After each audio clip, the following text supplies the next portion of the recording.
Jesus. The greatest gift of all, He came to save us all. He's Jesus, and it's Christmas. It's the greatest time of the year. Hey, it's the greatest time of the year. Yeah. Come on, let's celebrate, for it's Christmas.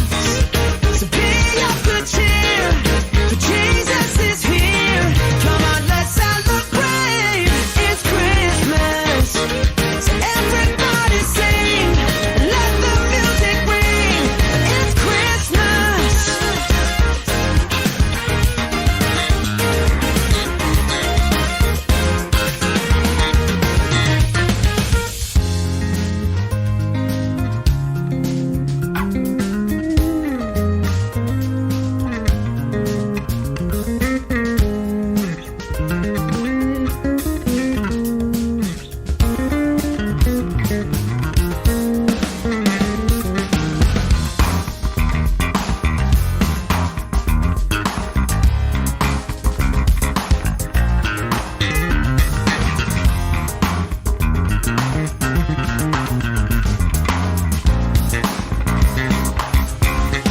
Come on, let's celebrate.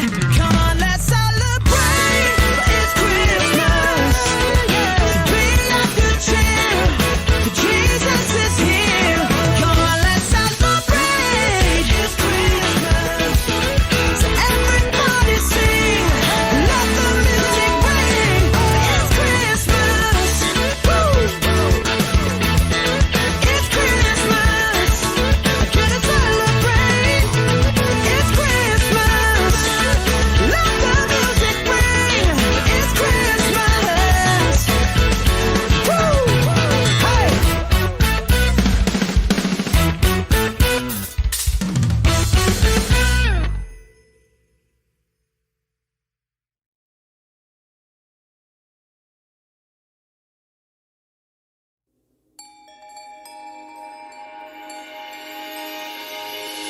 Can you feel it in the air? Joy is everywhere. It's Christmas. Everything is shining bright. Oh, what a glorious night. It's Christmas. It's the greatest time of the year.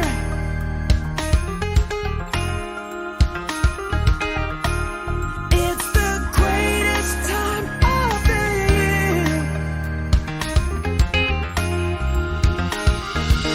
Come on, let's celebrate. It's Christmas. So be of good cheer, for Jesus is here. Come on, let's celebrate. It's Christmas. So everybody sing, let the music ring. It's Christmas. Hey!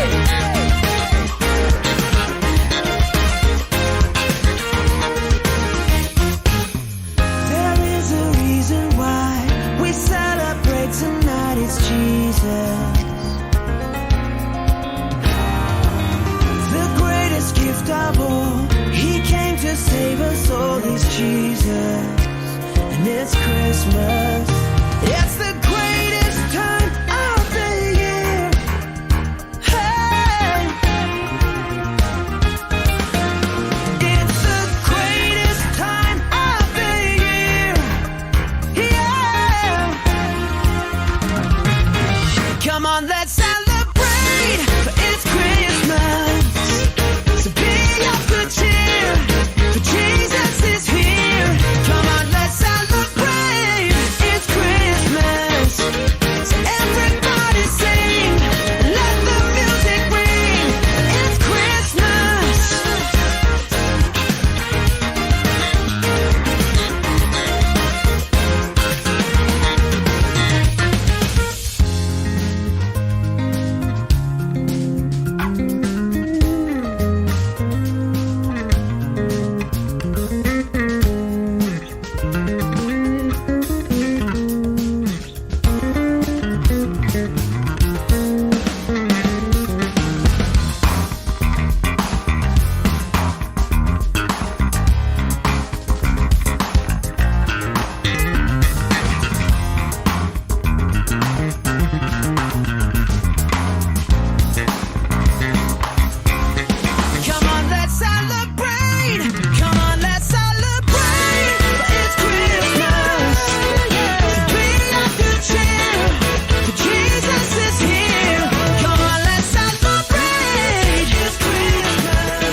At your feet, oh Lord, is the most high place.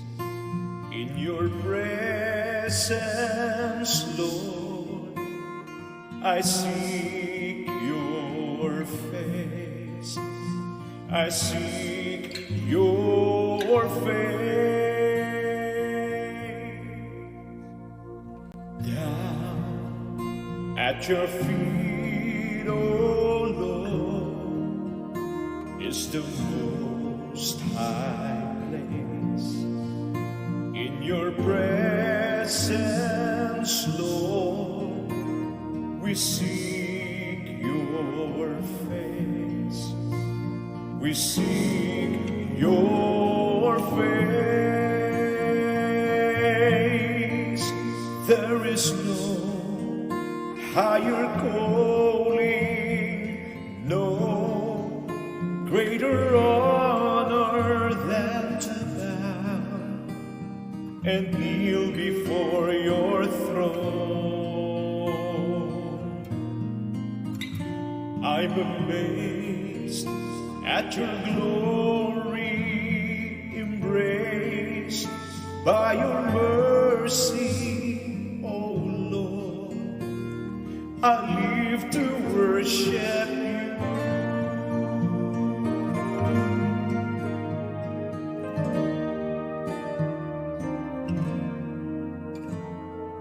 Down at your feet, oh Lord, is the most high place.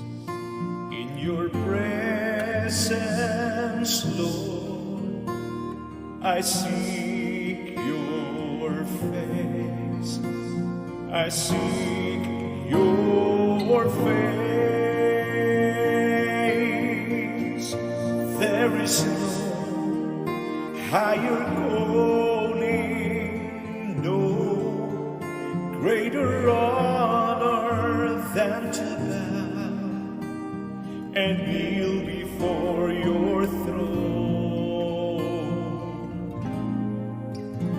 I'm amazed at your glory, embraced by your mercy, oh Lord. I live to worship you. There is no higher calling, no greater honor than to bow and kneel before your throne.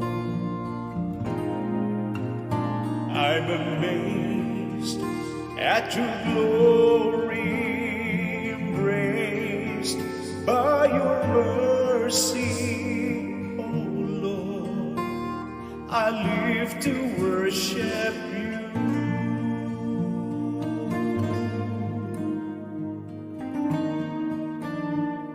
I live to worship you.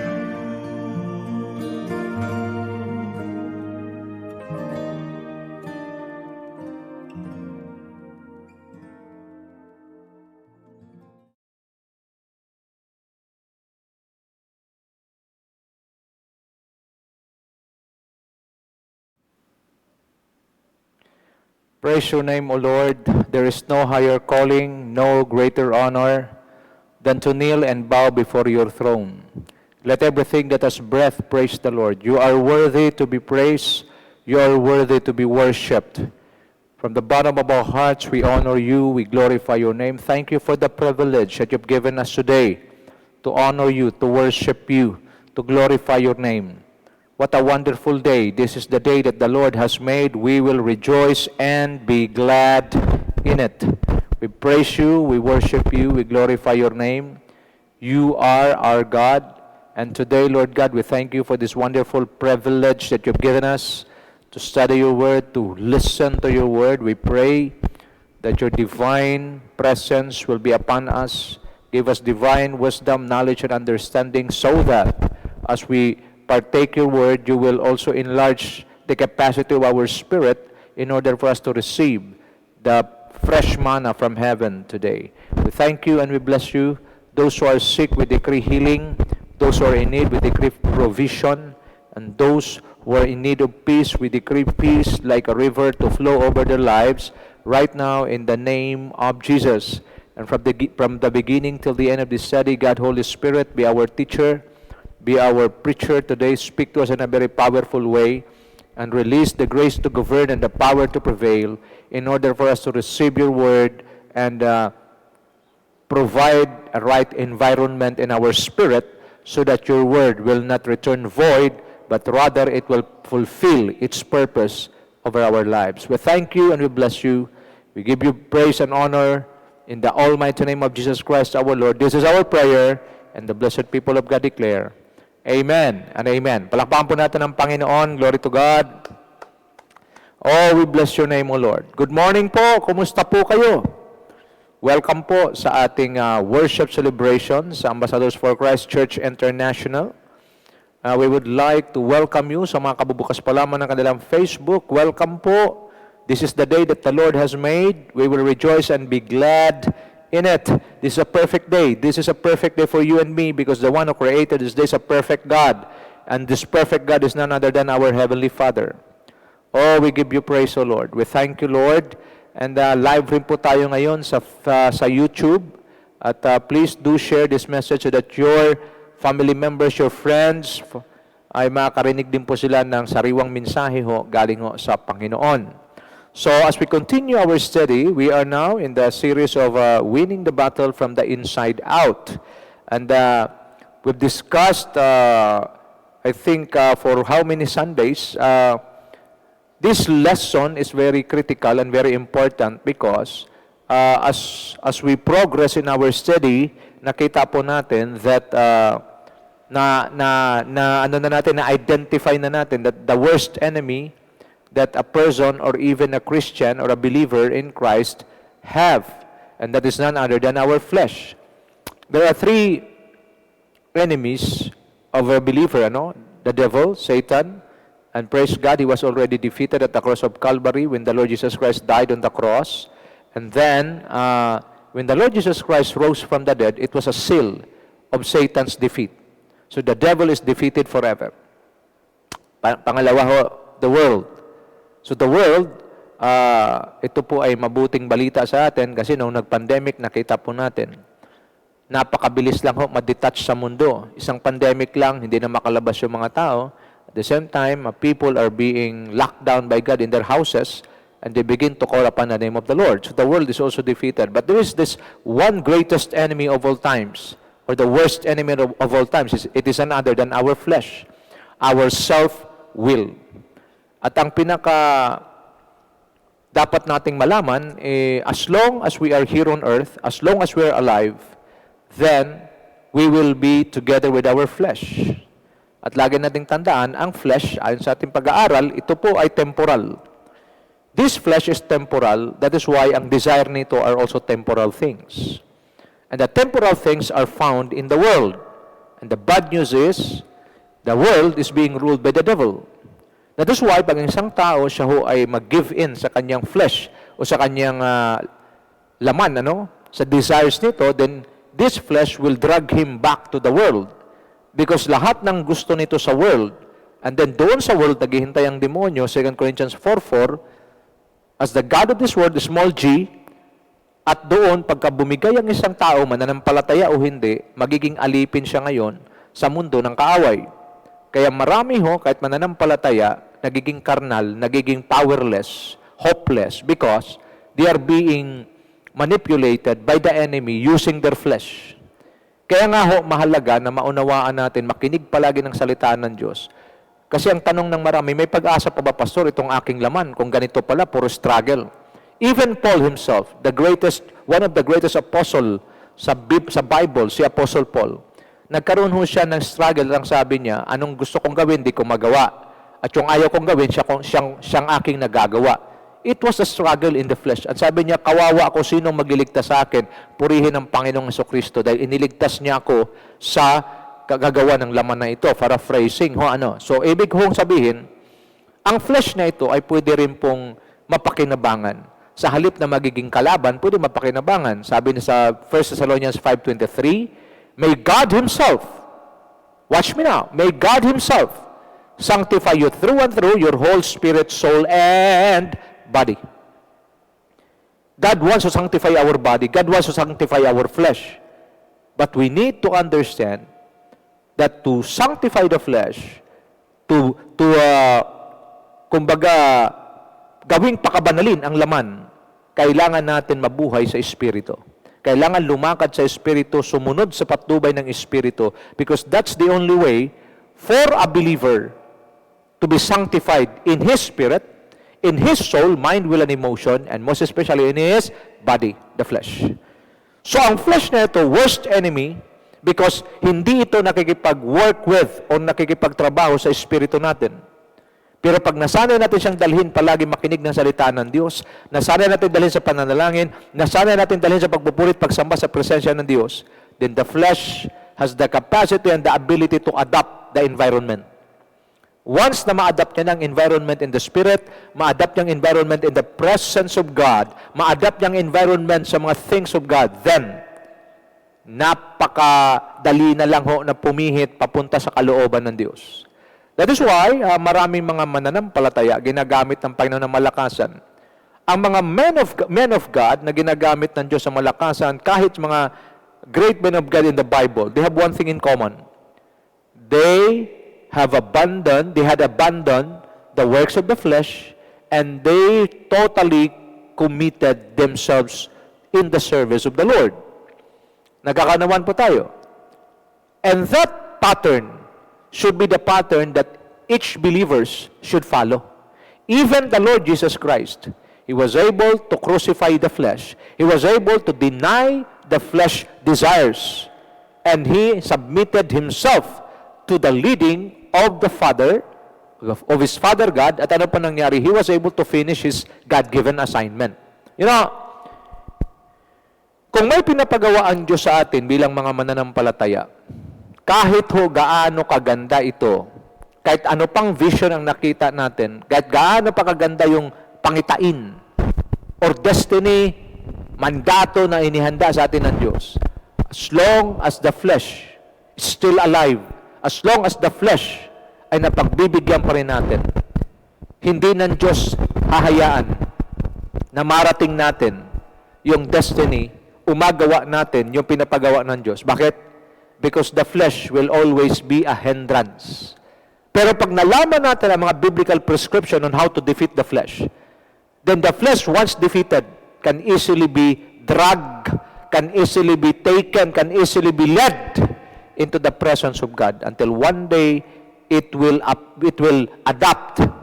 Pag sinasabing adapt, adjust into the environment of God's presence, at hahanap-hanapin na ng iyong laman ang pagsamba, hahanap-hanapin na ng inyong laman ang salita ng Diyos, hahanap-hanapin na ng iyong laman ang presensya ng Diyos. That's it. Now, what to do to defeat the flesh? So we need to understand biblical prescription. Because hindi huubra sa pagtutuwid ng laman o sa pagsusupil sa laman ang mga estratehiyang makasanlibutan. Kaya mayroon pa tayong mga pa-New Year resolutions, mayroon pa tayong mga psychology, mayroon pa tayong mga pa-yoga-yoga. Mga kapatid, all solution that comes from earth are not capable and able to defeat the flesh. But the moment you use the Word of God, only God's Word has the power to transform and to defeat the flesh, to lead the flesh into the presence of God. Kaya mapapansin nyo, ako po minsan nagkaroon ng gawain at ministeryo sa jail. Mga mamamatay tao, mga kriminal, yun po ang kanilang mga profile. But when the Word of God is being preached to them, when the Word of God is being taught to them, what happened? The criminal, a lawless person, begin to worship and honor God. At tuwing pumupunta kami roon, excited sila na dumalo sa gawain. Alam nyo bakit? Because they were able to command, they were able to tame, they were able to lead their flesh into the holy presence of God. Mga kapatid, may pag-asa pa po. Kung ang iyong laman, mayroon kang kahinaan, hindi ka na halos makawala, para ka nang nakulong dyan, tandaan mo ang Galatians 5:1, it is for freedom that Christ had set us free. Therefore, do not allow yourself to be bondage by the yoke of slavery. Pinalaya na tayo ni Kristo. At tayo, pag pinalaya ni Kristo, ay lubos ng malaya. Huwag na nating hayaan, maalipin pa tayo muli. Or tayo ay mapasailalim. Saan? Sa pamatok ng pagkaalipin. Mga kapatid, once a person had been set free by the Lord Jesus Christ, then he is totally free. Never allow yourself, never allow your flesh to bring you back into captivity. Malinaw mga kapatid? So let us discover what are the biblical prescriptions on how to defeat the flesh. Let's do a fast review. Number 1, deny it. If you want to follow me, deny yourself, sabi ng Panginoon. So mahalaga ho, tuwing mag-demand ang sarili, mag-demand ang laman, deny it. Ibig sabihin, do not do it, but rather do the opposite. Hintayin mo kung anong demand ng Holy Spirit or ng Espiritu mo, yun ang sundan mo. Pangalawa, crucify the flesh and its desire.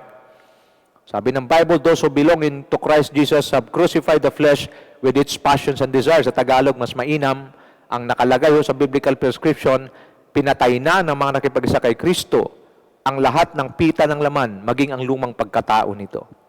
That's the only way, mga kapatid. Okay? That all the desires of the flesh must be crucified because crucifixion means death.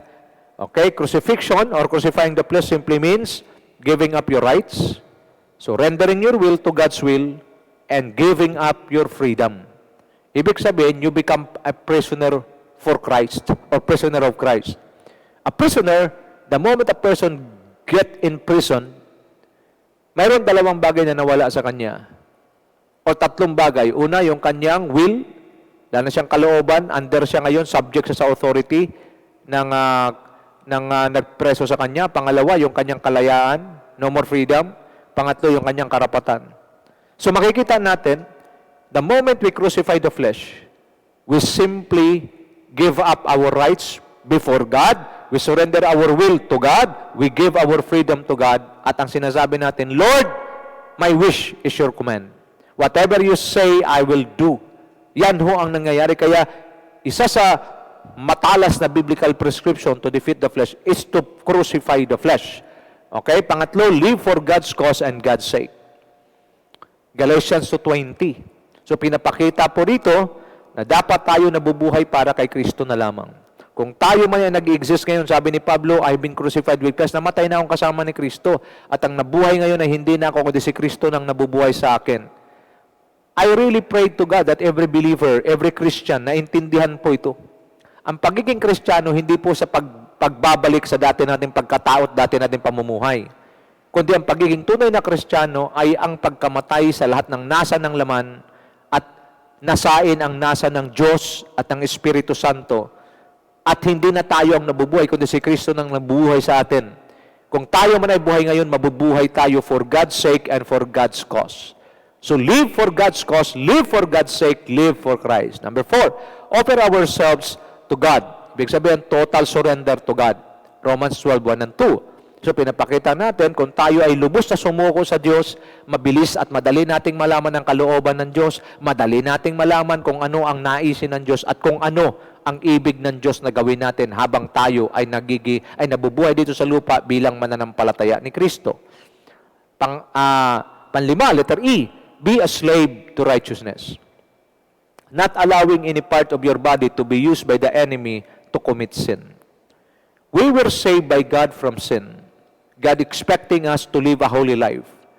At para ho hindi tayo magamit pamuli ng kaaway na gumawa ng pagkakasala, atin pong ipaalipin ang ating katawang lupang ito sa pamumuhay sa katuwiran. Kaya sabi ko, our lives should be exclusively for God's use only. From the top of our head to the sole of our feet, dapat ang ating ginagawa ay pawang kapurihan lamang sa Panginoon. 1 Corinthians 10:31, whether you eat or drink, do it all for the glory of God. Colossians chapter 3, anong sabi? Whether in words or in deed, do it all for the glory of God in the name of the Lord Jesus Christ. Mga kapatid, hindi tayo makakaiwas sa tukso habang nandito tayo sa mundo.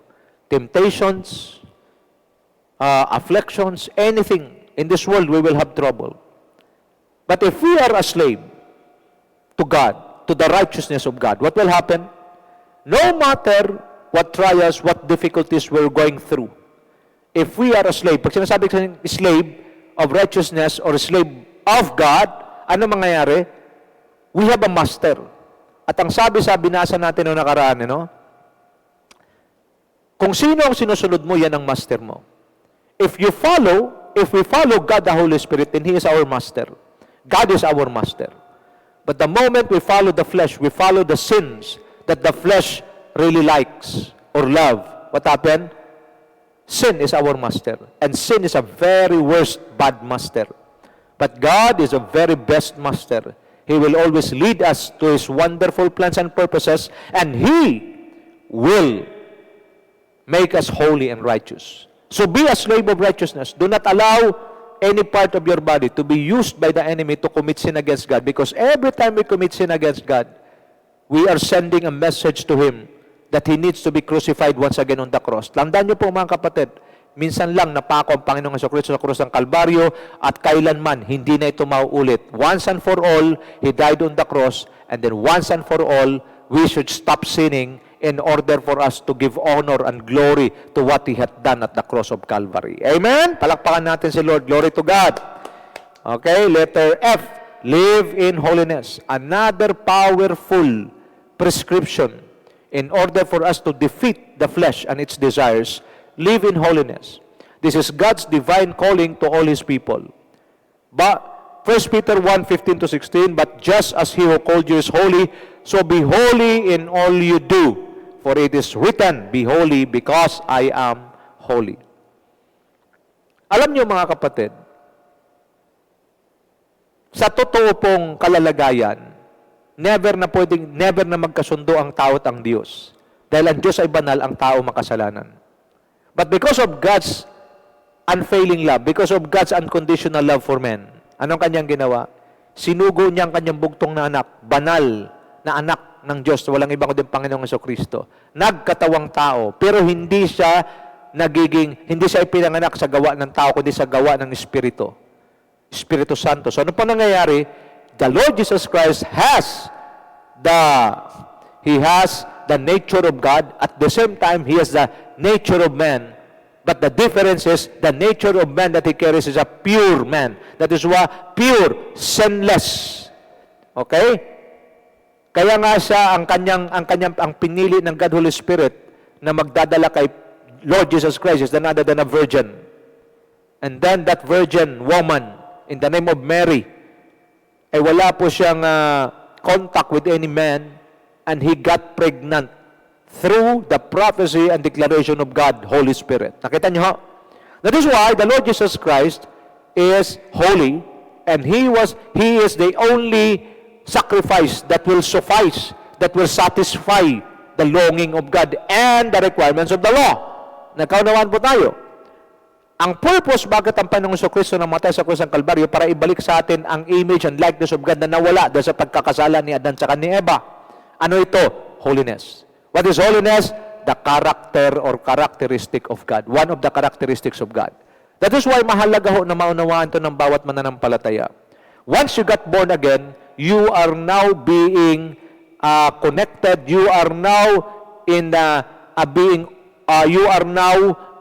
expected to produce a changed life. What kind of life? A life in holiness and righteousness. Ephesians 4:24, ang sabi roon, put off the old self and put on the new self, which is created in the likeness and image of God in true holiness and righteousness. Holiness and righteousness should be the cry of every heart of every believer. Pag nabubuhay tayo sa holiness, ang sabi ng Panginoon, for God did not call us to be impure but to live a holy life. This is what the will of God is. Ito yung tinutukoy ng Panginoon in Matthew 7:21-23. Hindi lahat ng tumatawag sa akin, Panginoon, Panginoon, ay papasok sa kaharian ng langit, kundi yaon lamang gumagawa ng kalooban ng aking amang nasa langit. What is God's will? For God did not call us to be impure, but to live a holy life. Hindi tayo tinawag ng Diyos para muling magkasala at magtampisaw sa kasalanan. tinawag tayo para mabuhay sa kabanalan. Therefore, anyone who rejects this instruction does not reject a human being, but God, the very God who gives you His Holy Spirit. So if we will not believe that we were called or we are called to be holy, then we are rejecting God. And that's the most tragic thing sa buhay ng isang tao. So ang expectation ng Diyos, once you got born again, once you receive the Lord Jesus Christ as your Lord, King, and personal Savior, then God is expecting you to become holy like Him. What's the purpose why we need to be holy or live a holy life before God? So that God can work in our lives and how to fulfill His good purposes in us. Bakit kailangan mabuhay sa kabanalan? Para magiging madali sa Diyos na ma-fulfill yung Kanyang dakilang plano sa buhay natin. Philippians 2:13, for it is God who works in you to will and to act in order to fulfill His good purpose. It is God who had the plan, it is God who had the purpose, then He will be the one to fulfill it. And how can God fulfill it if the vessel, if the person, if His sons, if His daughters live in holiness? Because it is kumbaga ito po ay apples to apples, ano po ito a comparison. If God is a holy God, then He can only work to holy people. Now, don't get me wrong. The moment we believe in the Lord Jesus Christ, spiritually, we are being made holy by the Spirit of God. But, yung holiness natin, kailangan hindi ma-stuck sa loob lang because it should be seen. It should be seen by people outside. Kaya nga tawag sa atin ilaw at asin sa libutan. Nakuha po natin. Yung ating positional holiness should be manifested, should become experiential holiness on the outside. Para makita ng mga tao yung dating lulong sa droga ay ngayon ay nagiging mananampalataya na. Yung dating hindi marunong rumispeto sa magulang, ngayon mapagpakumbaba na. So, there should be change. The positional holiness, what God had done on the inside of us, what God had done in our spirit should be manifested in our flesh, in our body. This kind of teaching is seldom preached. This kind of teaching is seldom heard. Why? Because walang nagfo-focus sa ganitong katuruan. And if we miss living a holy life, what comes next? God cannot work. Although God had the best purpose over your life, but He cannot execute it. Why? Because God cannot work with a sinner. Kaya nga, nililinaw ng Panginoon, if we confess our sins to Him, He is just and faithful to forgive us and to cleanse us from all unrighteousness. But, make sure that you learn your lesson. Pag nagkasala po tayo bilang mananampalataya, hindi naman tayo husgahan ng Diyos kagad na tapusin tayo. Pero mahalaga, in every sin that we committed, we should learn our lesson. What is our lesson? Not to do it again. Malinaw ho?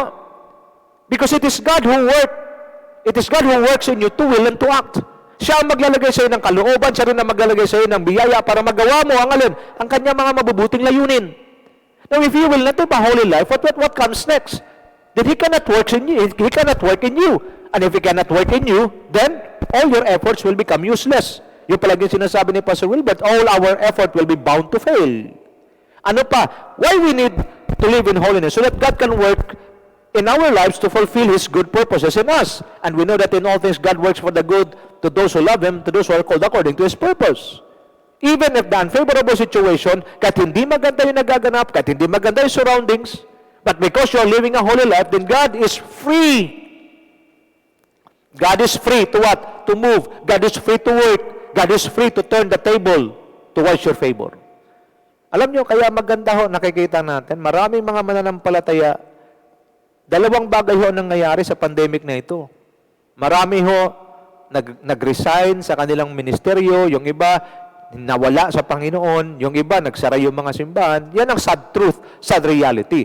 But for those who live according to the will of God, who live in righteousness, who live according to God's word, who listen to God's word, who are passionate in following God, who are passionate in bringing their flesh, themselves in the presence of God, in the word of God, in prayer, doing family altar, what happened?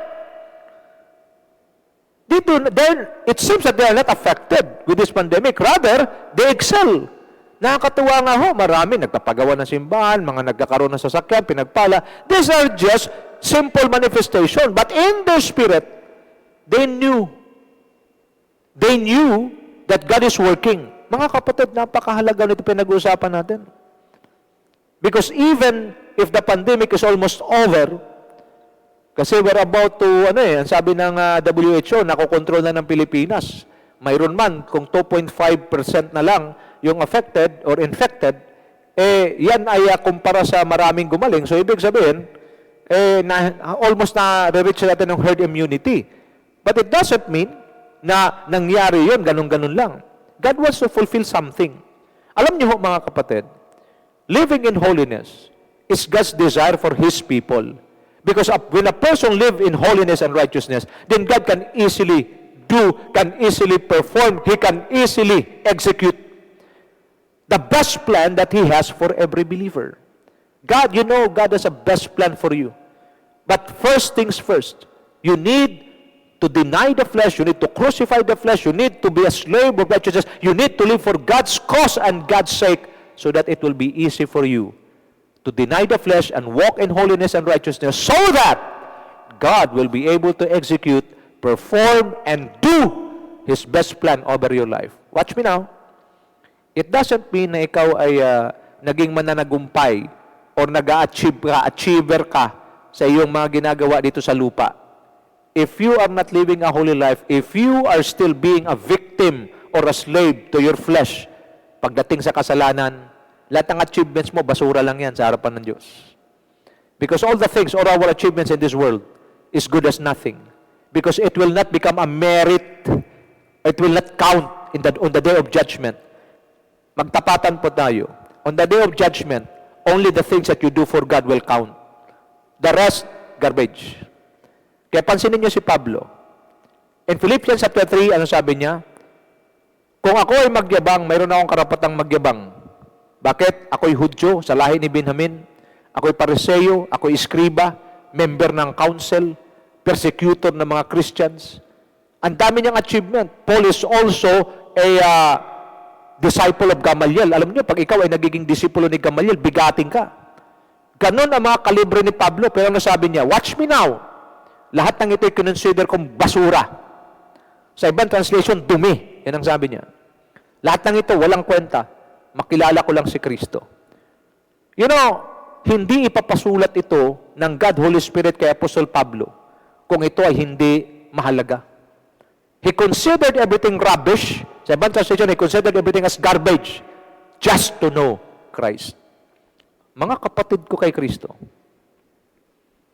kung sa palagay ninyo, nandun kayo sa kalalagayan na nakakagawa pa rin kayo ng pagkakasala sa inyong laman, ibig sabihin, hindi pa po kayo nagkakaroon ng purong desisyon. Pag sinasabing purong desisyon, pulido, solido, 100%.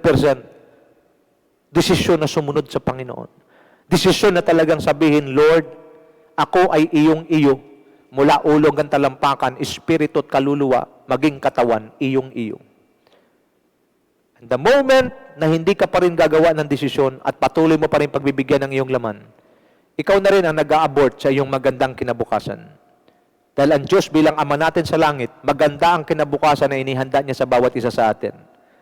But if you fail to live a holy life, to follow Him, to crucify the flesh, then, ang laman mo pa rin ang magbabalik sa iyo, pabalik sa kasalanan, na siya na namang mananawagan na muling pagkapako ni Kristo sa krus ng Kalbaryo, ang masamang balita, hindi na si Kristo muling maipako.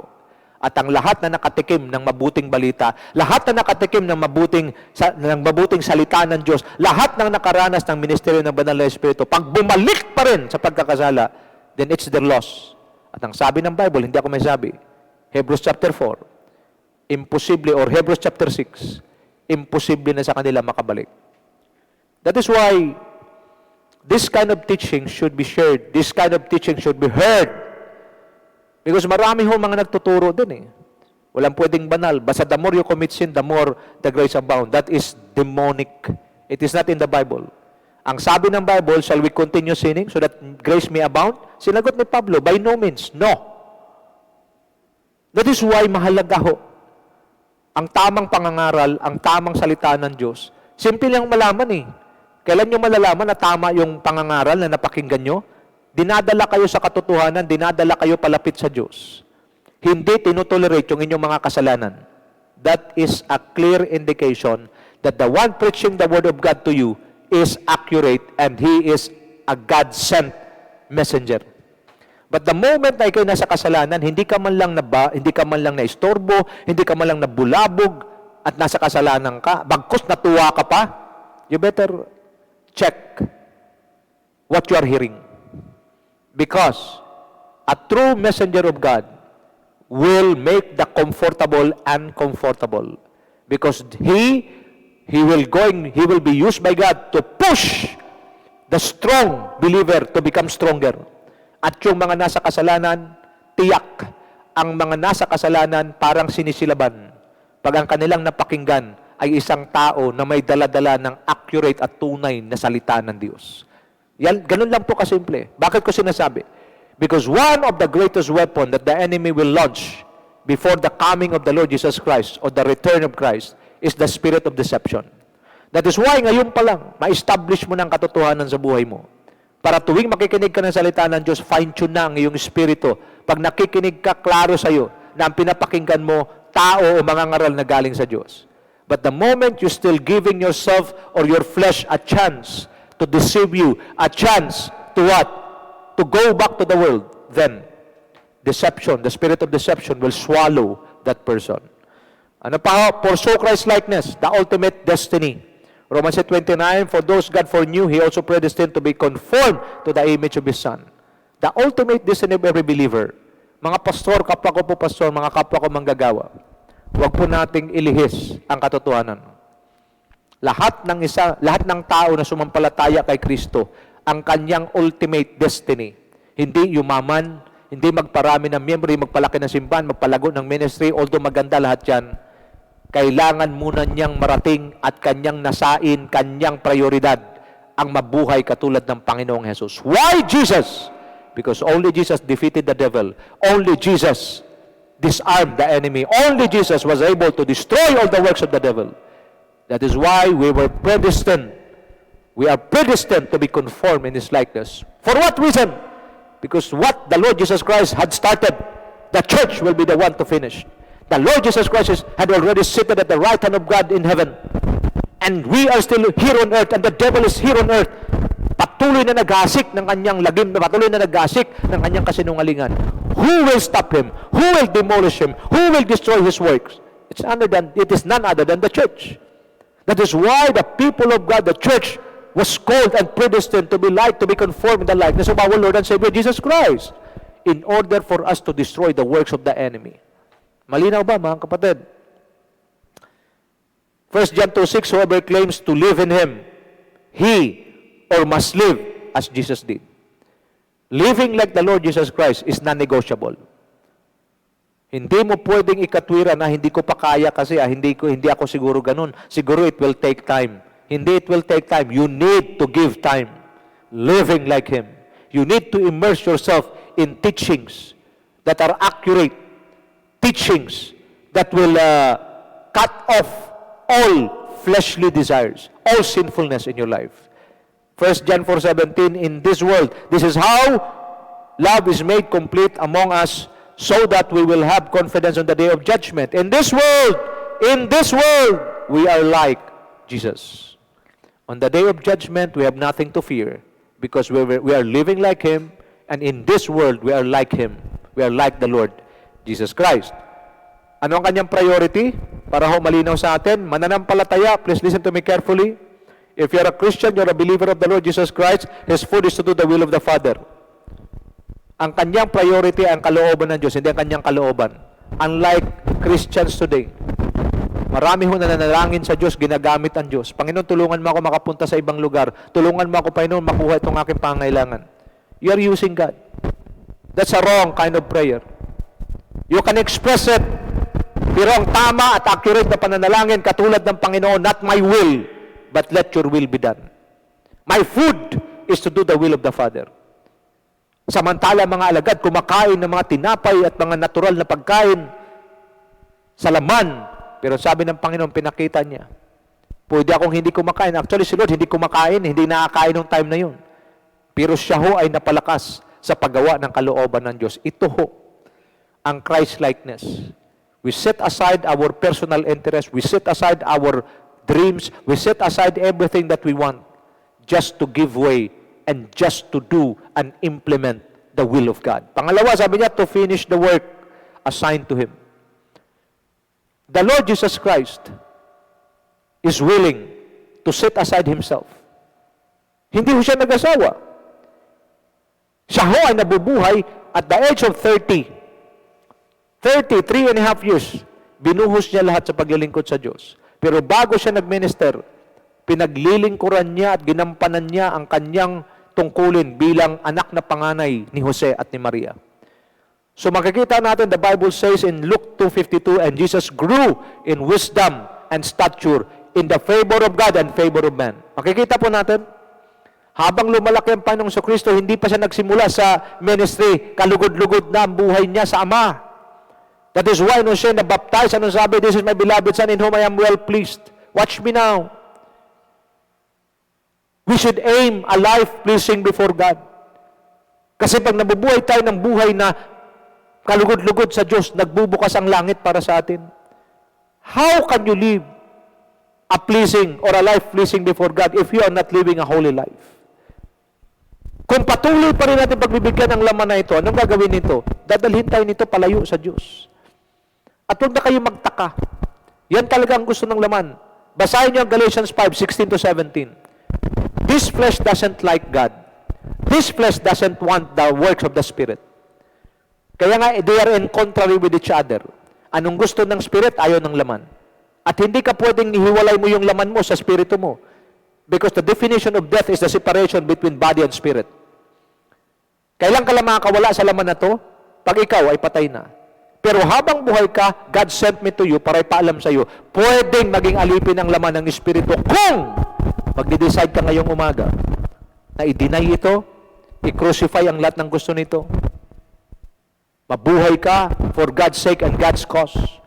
You become a slave to righteousness, not allowing any part of your body to be used by the enemy to commit sin. What else? Live a holy life. And then pursue Christ-likeness. Nakita niyo ho? These are biblical prescription. Na pag ating ginawa at lakaran, hallelujah, we will be blessed by the Lord. Christ focused to live for God's cause and God's sake. He was sold out to the commands of God. Kaya pansinin niyo ang Panginoon, wala siyang sinasabi, kundi yun lamang kanya narinig, sama, at wala siyang ginagawa, kundi yun lamang kanya nakita. The Lord Jesus Christ is a perfect model for every believer. Kaya nga ho, kung kayo po ay nakarinig ng mga pangangaral, walang ibang binibida kundi yung kanilang sekta.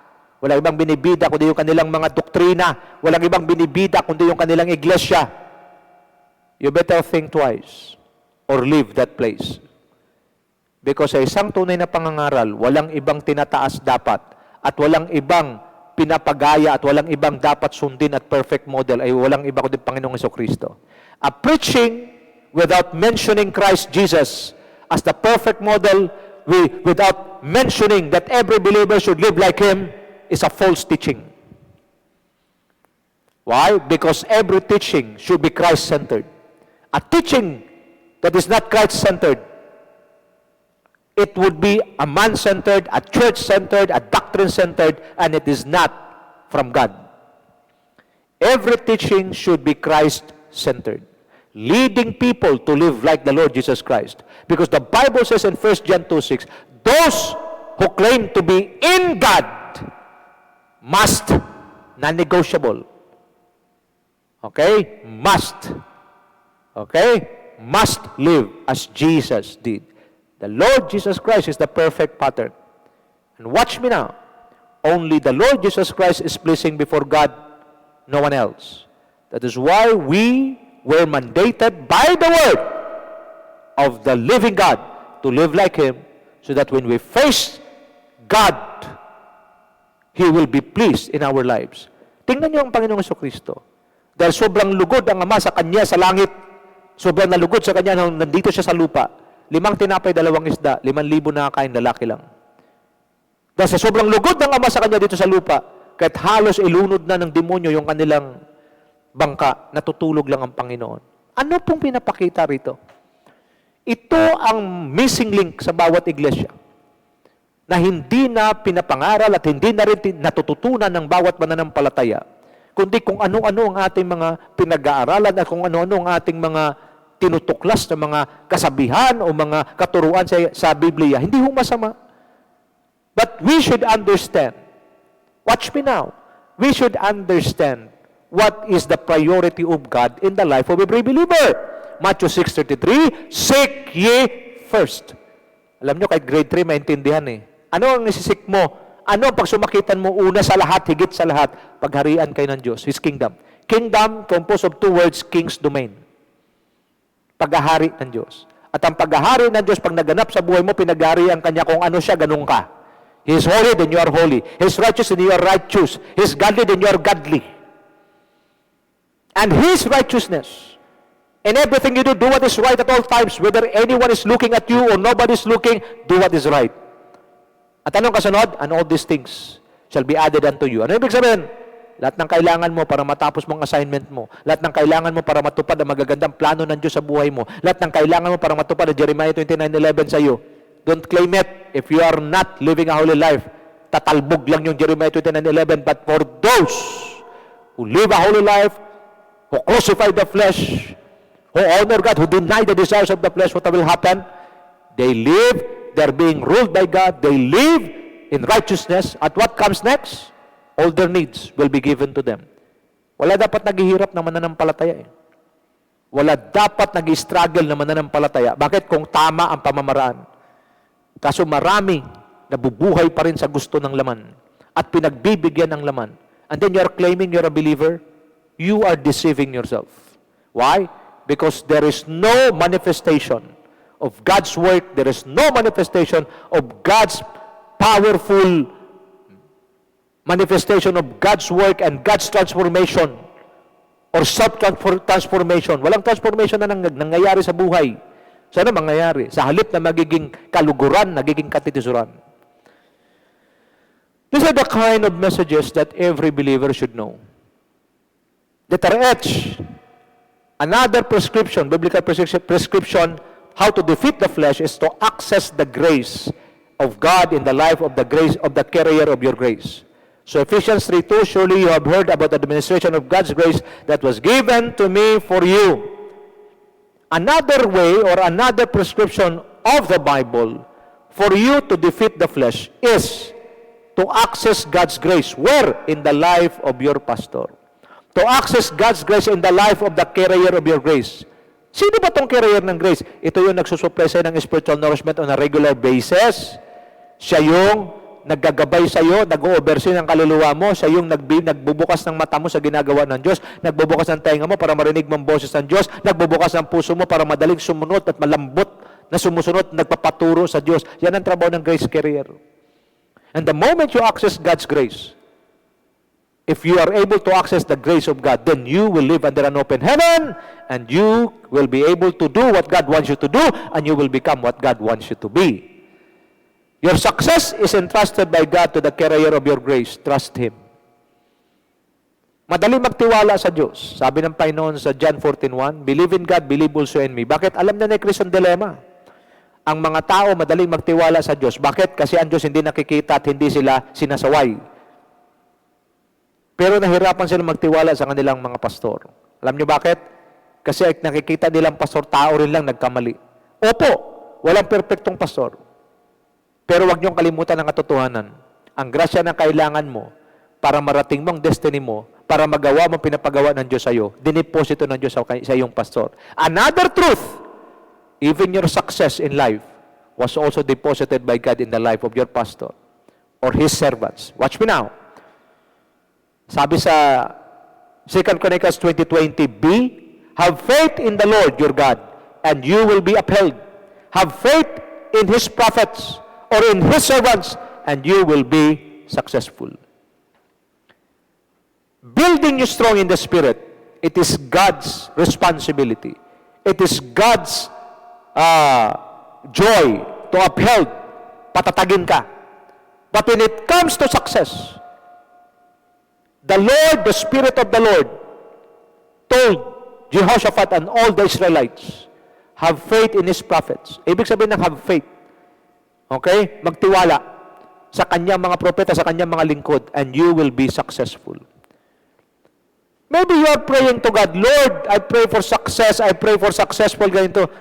Without consulting your pastor, without consulting the man of God, then success will be far away from you. Alangan naman magsinungaling ang Diyos, ayan ang sinasabi ng Diyos.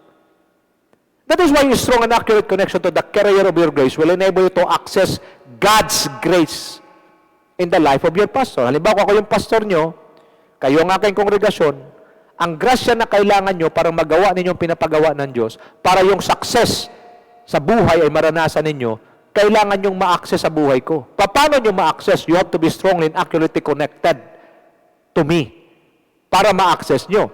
Because I will be the one to release the grace to you. For you have heard the administration of God's grace that was given to me for you. But the devil is very tricky. He's trying to destroy this powerful truth sa pamamagitan ng pagpapadala ng mga nauna, mga counterfeit. Kaya yung accessing the grace in the life of your grace carrier, nagiging naabuso ng iba na nauna. Bakit? Padala ng demonyo yun eh. Lagi yung tandaan, when the true move of God comes, mayroon ng counterfeit ang demonyo kasi nagbabasa rin ng Bible yan eh. So, na-counterfeit ngayon, kaya yung mga tao, pag ganito ng teaching about carrier of God's grace, allergic sila. Bakit? Kasi una nang nasira ng demonyo. Pero, alam niyo mga kapatid, mahirap po magturo nito kung hindi mo naranasan. Ako man ay merong carrier ng grace. Ako po ay pastor, may nagpapastor po sa akin. Okay, si Pastor Wilbert Butchal. Siya po nagpapastor sa akin at ako po ay subject ho sa kanyang authority. At ako po ay nag-a-access ng grace ng Diyos sa aking buhay, sa kanyang buhay, upang magawa kong pinapagawa ng Diyos sa akin. That's the truth. That is why, if nobody is overseeing you, walang nag-o-oversee sa iyo, walang nagsusupply sa iyo ng word, walang nagsusupply at nag-guide sa iyo, then you will be lost. A sheep without a shepherd is lost. Ito ang nangyayari. Marami ho, dumadalo, pumupunta sa iglesia. Pero ang katotohanan ho, hindi konektado sa kanilang pastor. Hindi na-access ang grace. Kaya hindi nila magawa ang pinapagawa ng Diyos. Puro lang ang nagagawa yung kabulastugan, nagawa ng laman. Sa halip na magawa ang kalooban ng Diyos sa buhay na mayroong kabanalan. Why? Because no God's grace. Mga kapatid, take this seriously. If you're attending a church or you're connected to a pastor, then access the grace. You ask him to pray for you. You ask him for the word na kailangan mo, i-release niya sa iyo. Alam nyo, hindi pwede may pastor ka ngayon, tapos mayroon ka pang ibang kinikilalang pastor. A good sheep has only one shepherd. At as early as now, you need to understand na mapakinggan mo at i-establish mo sa sarili mo sino ang tao na magsasalita sa buhay ko. At mabilis mo malaman yan because pag ang tao yan nagsalita sa iyo, ang pagkilos ng Diyos ay nagmamanifest. I'll give you a clear example about this. Accessing the grace in the life of your grace carrier. Merong isang babae, lumapit sa kanyang pastor. Mayaman ito at sinabi niya, Pastor, I would like you to know, for your information, I am giving my tithes to Benny Hinn, Pastor Benny Hinn. Hindi yung masama, si Pastor Benny Hinn ay lingkod din ng Diyos. Pero kita nyo itong babaeng ito, dito siya nag-church sa Pilipinas, pero yung kanyang tithes pinapadala niya kay Pastor Benny Hinn. So ang pastor ho ay, alam niyo naman mga pastor, hindi naman ho kami yung mga tipong magagalit eh. Well, tinatanggap namin kasi isa yan sa kahinaan ng tupa. Dumating ang punto nagkasakit yung babae. Nagpadala ng messenger at sinabi, Pastor, pinapasabi po ni ma'am na kung pwede po, maipag-pray niyo po siya. Okay? Kung pwede raw, maipag-pray siya. Ano sagot ng pastor? Sabihin mo kay ma'am, tawagan niya si Benny Hinn. Alam niyo bakit? Because kung hindi sa'yo establish kung sino talaga ang dapat mong pakinggan, at pag na-miss mo na pakinggan ang taong nagpapastor sa'yo na padala ng Diyos at regalo ng Diyos sa'yo, hindi mo ma-access ang grace. Anumang pagsisikap mo, anuman ang gagawin mo, gawin mong araw ang gabi at gawin mong umaga ang araw, o gabi ang araw, araw ang gabi. Pag wala ang grasya ng Diyos, at hindi mo ma-access sa buhay ng tao na carrier ng grace mo or God's grace, magugulat ka na lang. Lahat ng ginagawa mo are bound to fail. Mainam na ho na maging malinaw ito sa inyo. That is why one of the recommendation or biblical prescription how to defeat the flesh is to access the grace of God. Why? Because grace, God's grace means the ability and power of God that is working through you for you to become what God wants you to be. It is God's power and ability working in you for you to do what God wants you to do. Imagine you. And that is the kind of grace that your pastor carries. Kaya nga yung mga matitigas talagang ulo sa pastor, hindi nagkukunik, hindi nakikinig. Pinaparusahan mo ang sarili mo. Yan ang katotohanan. Have confidence in your leaders and submit to their authority because they keep watch over your soul, over you, as those who must give an account. Do this, so that their work will be a joy, not a burden, for that would be of no benefit to you. I have a suggestion for you today. In order for you to defeat the flesh, you need the grace of God. And that grace of God is very clear, pinag-uusapan din nasa buhay ng pastor mo. Why not just trust your pastor? Eh, what about if the pastor is not doing good? Then let God kill him. O, ganun na lang, para diretso. The Lord will be the one, the Lord is the one who gave him to you, to lead you. If he is not doing good, or he is not living a holy life, then let God handle your pastor. Just like Saul, binigyan ng chance, hindi talaga nagbago, pinatay ng Diyos si Saul. God is more than able to kill an abusive pastor. But as long na ang pastor mo ay walang binaviolate na salita ng Diyos, at wala siyang ginagawang karumal-dumal sa harapan ng Diyos, you have no other choice but to submit to His authority. Bakit kailangan? For you to access God's grace in His life. Bakit kailangan? Para magawa mo ang pinapagawa ng Diyos sa iyo at marating mo ang destiny mo. Pag hindi, pwede ka rin magsikap. Pero lahat ng pagsisikap mauuwi sa kawalan. The choice is yours. 8-in-1 package bestowed upon you through the ministry of your pastor. Number 1, your pastor is the carrier of your grace. Number 2, your pastor is the carrier of God's now word to you. Number 3, he leads you towards your provision. Number 4, he is God's hand forming Christ in you. Tingnan nyo ho, ang gaano nagagawa ng pastor. Kaya ang Satanas, pilit niya na huwag mong pansinin ng pastor mo, huwag ka mag-connect. Hayaan mo siya. Bakit? Kasi ayaw niya maranasan mo yung 8-in-1 package bestowed by God through the ministry of your pastor. Number 5, he is the makeup artist of your spirit. Ipiprepare ka niya sa great wedding day na pagharap mo sa Panginoon. Ididisiplina ka, i-review ka, i-correct ka, ititrain ka, tuturuan ka. Yan ang trabaho ng pastor. Number 6, he brings out the best in you. Hallelujah. Your pastor will bring out the best in you. And sometimes, it takes him to scold you. It takes him to what? To rebuke you. Why? Pag nirebuke kayo ng carrier ng grace, huwag kayo magtampo. Bakit? He's just bringing out the best in you.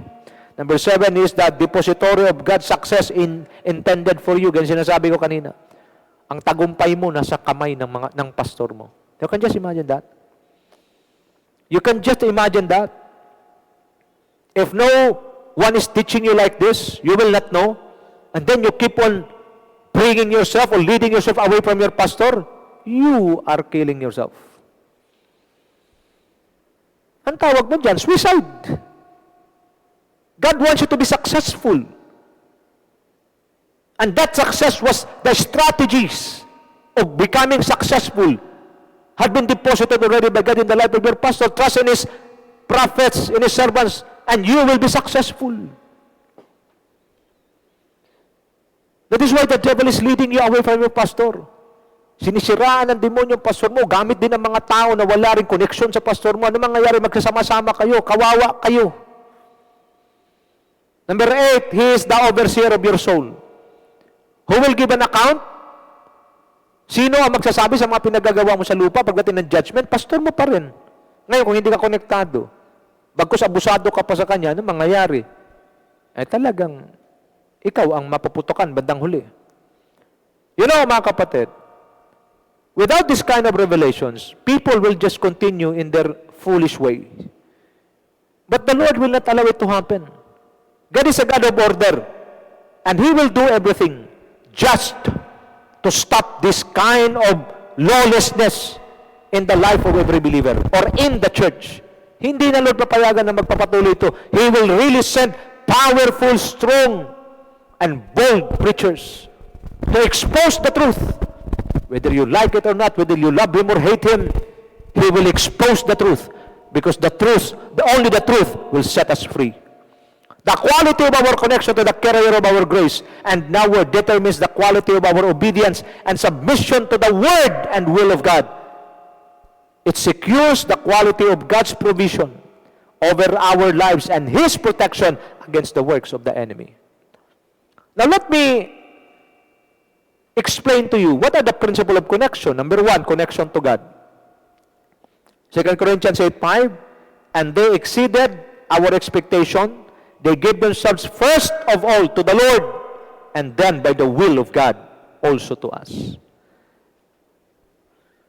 The principle of connection, para mas maintindihan natin, the first connection should be our divine connection. Pag sinasabing divine connection, our connection to God. Paano natin gagawin? First things first, we need to give ourselves to God. Nakita nyo ha? Psalms 27 verse 4, one thing I ask from the Lord, this only do I seek, that I may dwell in the house of the Lord all the days of my life, and gaze upon the beauty of the Lord, and to seek Him in His temple. Nakapansin nyo? Strong and accurate connection or divine connection to God. Katulad ni David, punong-puno na siya ng kayamanan, punong-puno na ng kapangyarihan, punong-puno na lahat ng pangailangan. Apaw! Pero sinabi niya, one thing I ask of the Lord.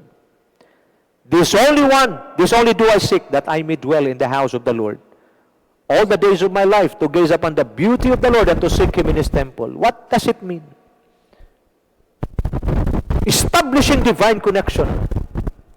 We should make a decision to dwell in the presence of the Lord all the days of our lives. Anong gagawin? To seek upon the beauty of the Lord, or to gaze upon the beauty of the Lord. Masdan ang kanyang kagandahan at hanapin siya sa kanyang templo. Sino nagkasalita? Isang tao na halos lahat ay nandyan na sa kanya. Lahat ng pangailangan sa mundo nandyan na sa kanya, pero hindi niya pinagpapalit kung anong meron siya sa lupa, sapagkat alam niya walang katumbas at walang kaparehas ang presensya ng Diyos. And this is the crisis happens in the church. Crisis ho ito sa loob ng church, sa buhay ng bawat mananampalataya. Bakit? Hindi natutong maghanap at mag-connect sa Diyos. Divine connection. Tatawag lang sa Diyos pag mayroong pangangailangan. Tatawag lang sa Diyos pag mayroong karamdaman. Tatawag lang sa Diyos pag mayroong ng pangangailangan. Ang tawag dyan, hindi ho yan mananampalataya. Yan ho'y oportunista. At kailangan mawasak na natin, maalis na natin itong espiritu ng pagiging oportunista sa Diyos. As if naman, akala mo, maloko mo Diyos. Kapatid, bago ka pa lumapit, alam na ng Diyos ang kondisyon ng puso mo. That is why God sent me to you today. Establish your connection before God. Because if you are connected to the source, anything that you need will be surely provided. Who is the source? God. You should be first connected to God. Malinaw, mga kapatid. Si David na mayaman, si David na malakas, makapangyarihan, hindi niya tiningnan yung kanyang kapangyarihan, hindi niya tiningnan yung kanyang kayamanan, hindi niya tiningnan yung kanyang kakayahan. Nakita ni David, kung wala ang presensya ng Diyos, lahat ng yaman sa sanlibutan ay walang kabuluhan. I hope and pray that today, ganun tayo. Hindi pwedeng i-substitute ho yung magagandang bagay, yung mga material na bagay, hindi pwedeng i-substitute yan sa salitaan ng Diyos, sa presensya ng Diyos. Dahil ang presensya ng Diyos ay walang katulad. Hanggang nasabi ni David, better is one day in your court than 1,000 elsewhere. Mainam ang isang araw sa presensya mo, mainam ang isang araw sa harapan mo, kaysa 1,000 araw na magliwaliw ako sa buong sanlibutan. Walang kwenta lahat yun. I hope and pray that today, naintindihan po natin yung principles of connection. We must be strongly and accurately connected to God. Divine connection should be established in our lives. Hanapin natin ang Diyos. Nasain natin ang Diyos. Mauhaw tayo sa Diyos. Huwag nating hayaan na sarili natin na hindi mapuno ng Diyos hanggang umapaw tayo sa presensya ng Diyos. This kind of message, hindi na pinapansin ng marami. Ang gusto natin mga mensahe kung paano yumaman, kung paano tumatag, kung paano, hindi mo masama yung ganyang mga mensahe. Pero ang lahat ng yan ay bunga lang, byproduct lang ng iyong mabuti at tamang koneksyon at relasyon sa Diyos. For your information. Letter B, principle. After connecting to God, connection to the carrier of your grace. Psalm 77 verse 20, you lead your people like a flock by the hand of Moses and Aaron. Tagalog, Magandang Balita version. Ikaw, O Diyos, ang nanguna sa iyong bayan. Nanguna sa bayan mong parang kawan. Si Moses at si Aaron ang iyong naging kamay. If you establish divine connection, then God will begin to move into your life. Pag kumilos ang Diyos gamit ang kanyang kamay at ang kanyang nagsilbing kamay ay walang iba kundi ang iyong pastor. Gamit si Aaron at si Moses bilang iyong mga kamay. Connection to the carrier of your grace should be established also just like as how you establish your connection to God. Divine connection first to God, then connection, strong and accurate connection to the carrier of your grace. Why? Because He is not just your pastor, He serves as God's hand over your life. Gusto mong kumilos ang Diyos? Gusto mong kumilos ang kamay ng Diyos sa buhay mo? Then be strongly and accurately connected to your pastor. Because your pastor serves as God's hand. Whew! Hallelujah! Pag narinig at naintindihan ng lahat ito nakikinig sa akin ngayon, lalo na yung mga matigas ang ulo, panay ang takas, panay ang layo sa pastor, nagkaloko-loko na yung buhay, nagkakawendang-wendang na yung buhay, hindi pa rin nagkoconnect. Alam nyo, pag hindi kayo mag-connect sa nagsisilbing kamay ng Diyos sa buhay mo, ulitin ko ha, Tagalog, Awit 77 verse 20, Magandang Balita version. Ikaw, o Diyos, sino? Diyos, ang nanguna sa bayan mong parang kawan. Si Moises at si Aaron ang yaong iyong naging kamay. Gusto ng marami si Lord magpastor sa kanila kasi hindi nga sila sinasaway at kahit anong gawin nila, nagagawa nila. Unlike pag tao na pastor, tatawagan sila, sasawayin sila, papagalitan sila. Pero hindi ang Diyos kulang sa kaalaman para lusutan mo. Si Moses at si Aaron, yaong iyong naging kamay. Gusto ka ng Diyos magpastoran gamit ang pastor mo. Kaya pag hindi mo siya nire-recognize, hindi mo na rin nire-recognize ang Diyos at sasabihin mo, Christian ka, shame on you. You do not understand what you're saying. Pag kayo hindi marunong kumilala at kilalanin ang otoridad ng pastor na itinalaga ng Diyos sa buhay mo, Diyos ang tinatanggihan mo, hindi ang pastor mo. Para malaman nyo lahat. Kasi marami ganito talaga makulit. Matigas talaga ang ulo. Yung iba naman, nandyan na sa church, iwas ang iwas. Hindi man lang tinitingnan, nagkaloko-loko na yung buhay, nagkawindang-windang na yung buhay, sige pa rin, iwas pa rin. Sinong inihintay mo na mag-ayos sa'yo? Yung lasinggo? Yung unbeliever? Ang masaklap pa, mas nanghingi ng payo sa mga unbeliever rather than sa pastor. Kung hiningan mo ng payo ay unbeliever, expect satanic suggestions. But the moment you ask the wisdom of God through the life of your pastor, bibigyan ka ng matino, makadiyos, makabuluhan, at makapangyarihang mga payo.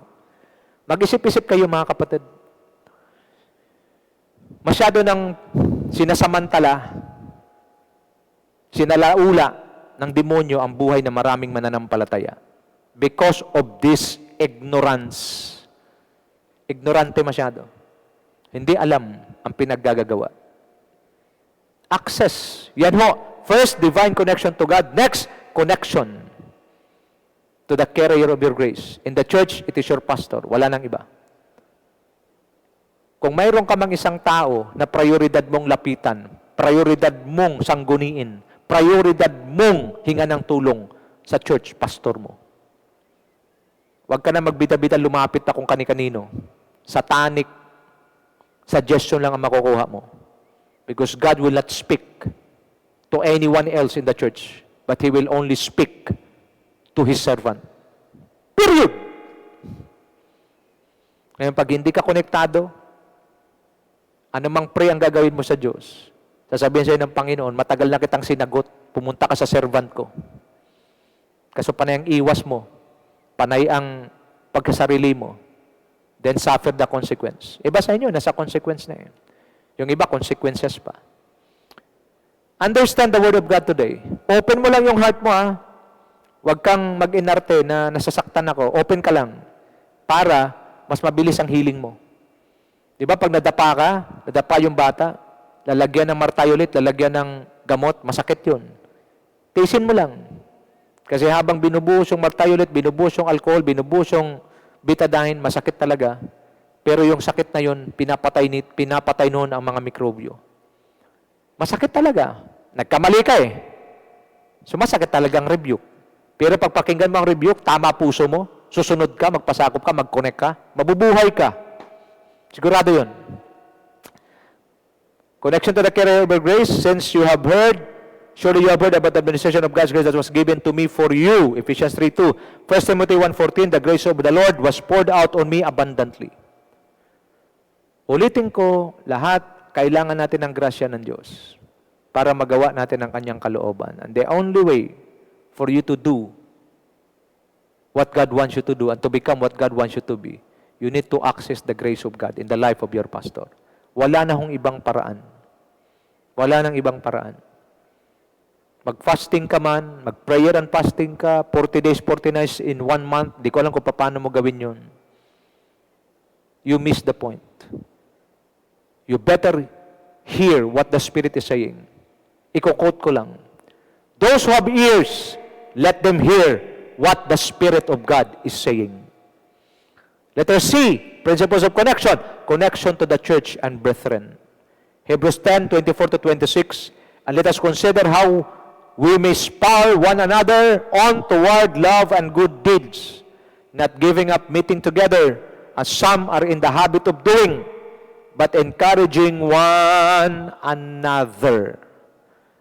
And all the more as you see the day approaching, if we deliberately keep on sinning after we have received the knowledge of the truth, no sacrifice for sin is left. Anong kita niyo na? First, connection to God, divine connection. Pangalawa, connection to the carrier of your grace because God wants to move over your life. Then pangatlo, connection to the church or to the brethren. Mahalaga ho. Bakit connection to the brethren? Connection to the church. Bakit? Because hindi sa lahat ng panahon available ang pastor mo tuwing kailangan mo. Kaya kailangan mo ng isang brother's keeper. Your brethren in the Lord serves as your brother's keeper. Nagtataka ako sa mga mananampalataya. Mas maraming panahon at oras makipagkwentuhan at magkikisama sa mga unbeliever. Ang sabi ng Bible sa 1 Corinthians 15, mauntog kayo sa katotohanan. Bad company corrupts good character. I don't care kahit yan ay napakabait na tao, pag yan ay hindi mananampalataya, ang prinsipyo niyan ay palaging kontra sa sinasabi ng salita ng Diyos. Tapos doon ka nakikinig. Doon ka kumukuha ng mga advices. My goodness.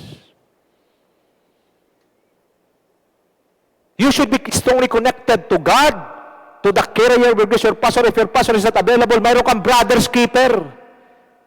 Kaya nga sa church, di ba, mayroon tayong mga brother's keeper. Mga brother's keeper, tulog na rin, hindi na rin ginagawang gawain. You will be answerable before God. Kaya nga, mahalaga itong teaching na to, you have a brother's keeper. Because if your pastor is not available, then your brother's keeper will be the one to handle you, to help you. And then you're expecting God to speak to you through people who do not know God? Walang relasyon sa Diyos? Anong ipapayo sa iyo niyan? See, the principle of connection in the church should be established. if you want to access the grace of God in the life of your pastor. If no one, wala ka man lang kapwa Kristiyano, ka-churchmate mo, kasamahan mo sa church, na nagsasalita sa iyo, or nagpapayo rin sa iyo, ano mangyayari? Kukuha ka ng payo sa labas, tiyak. Satanic, demonic suggestion na makukuha mo. At pag yun na nakukuha mo, then you are leading yourself to destruction. Walang mangyayari. Anong sabi ng Panginoon dito? Not giving up meeting together as some are in the habit of doing, but encouraging one another. The best encourager is none other than your brothers and sisters in the Lord. Pero hindi lahat ng nasa church ay mga matured. Kaya nga, trabaho mo na mag-connect sa mga matured sa pananampalataya. Sino to? Ito yung mga tao na strongly and accurately connected sa pastor mo. Tingnan nyo kung sinong strongly and accurately connected sa pastor mo at doon ka humingi ng payo kasi pag nagpayo yan, katulad yan sa pastor mo kung magpayo. Bakit? Kasi na-impart na ng pastor yung buhay niya sa taong yan. But look at us. Sa halip na sa kapwa mananampalataya mag-connect, nag-connect sa mga unbeliever. And then doon ka kukuha ng turo, ng counsel sa mga unbeliever. Anong ini-expect mo na ipapayo ng anak ng kadiliman sa'yo? Di puro kadiliman din, puro mga makamundong payo. Kaya sinasabi, huwag ka na makikonforme sa takbo ng sanlibutan. Anong ginagawa? Sige pa rin, tanong. It's your loss. Today, God had given His case to you. And you will be the one to decide. Will you crucify the flesh? Will you defeat the flesh using this biblical prescription? Or you will allow the flesh to continue to eat you up and lead you to destruction until one day you will find yourself in a situation that you become hopeless and nothing to do but to suffer your loss. Ngayong umaga, malinaw ang presentation ng Diyos. Malinaw ang pangungusap ng Diyos. Oras na para talunin ang laman, wag na itong pagbigyan, bagkus ito ay isang tabi na at dalhin sa presensya ng Diyos, ilublob sa presensya ng Diyos upang ito'y kanyang ma-adapt at masanay siyang mabuhay na matagumpay sa tulong ng banal na Espiritu at lalakad sa gabay nito at patuloy na magtagumpay anuman ang kanyang gagawin. Sa araw na ito, maraming salamat po sa inyong pagsama sa akin. I hope and pray that today, we will strongly connect first to God. And if you are connected strongly to God, then God will move through the hands or through the life of your pastor, because your pastor is God's hand over your life. And you connect to the brethren, sa mga kapwa mo mananampalataya. Huwag kang humingi ng payo sa mga unbeliever. Walang mabuti at makadiyos na ipapayo yan sa mga kapwa mananampalataya. Una sa pastor. Pag hindi ang pastor available, yung mga tao na connected sa pastor mo. Kasi pag nagpayo yan katulad ng pastor mo, yan ho ang sekreto para hindi ka maligaw at hindi masira ng tuluyan ang buhay mo. Manalangin tayo, Panginoon, maraming salamat po sa pagkakataong ito na kung saan kami ay iyong sinamahan, kami po iyong pinagpala. At sa mga oras na ito, Lord, salamat sa iyong prescription, divine prescription, na kami po ay dapat mabuhay, kami po ay dapat lumakad sa gabay ng banal na Espiritu upang kami po ay hindi madaya at matempt ng aming laman. Upang ang aming laman ay patuloy naming madala sa iyong presensya, patuloy naming madala sa iyong mga salita, patuloy naming madala sa mga bagay na kung saan nagbibigay ng karangalan, kaluguran sa Diyos. Panginoon, sa mga oras na ito, aking hinihiling that we will establish our divine connection to you, and we will also establish our divine connection to the carrier of our grace na nagsisilbing kamay mo sa aming mga buhay. At higit sa lahat, dalangin ko na kami rin ay maging konektado sa aming kapwa mananampalataya, lalong-lalo na sa mga mananampalataya na strongly and accurately connected sa aming pastor para kung kami man ay nangangailangan ng payo, kami man ay nangangailangan ng makadiyos na counsel, makukuha namin ito sa aming kapwa mananampalataya. Maraming salamat po. Sa iyo namin ibinabalik ang pinakamataas na papuri, pinakamataas na parangal at pagsamba dahil ikaw lamang ang karapat-dapat na tumanggap ng lahat ng ito. Sa pangalan ng aming Panginoong Hesukristo, ito po ang aming samo at dalangin. Amen at amen. Your table will never run out of food. There will always be food at your table. All the works of your hands will be blessed as you continue to defeat the flesh and live according to the Word of God in holiness and in true righteousness. Shalom!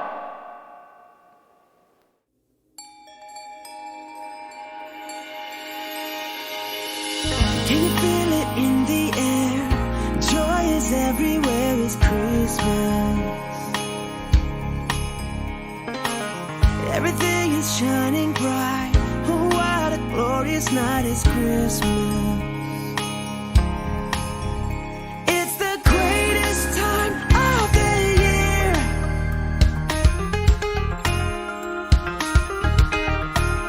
It's the greatest time of the year. Come on, let's celebrate. It's Christmas. So be of good cheer, for Jesus is here. Come on, let's celebrate. It's Christmas. So everybody sing, let the music ring. It's Christmas. Hey!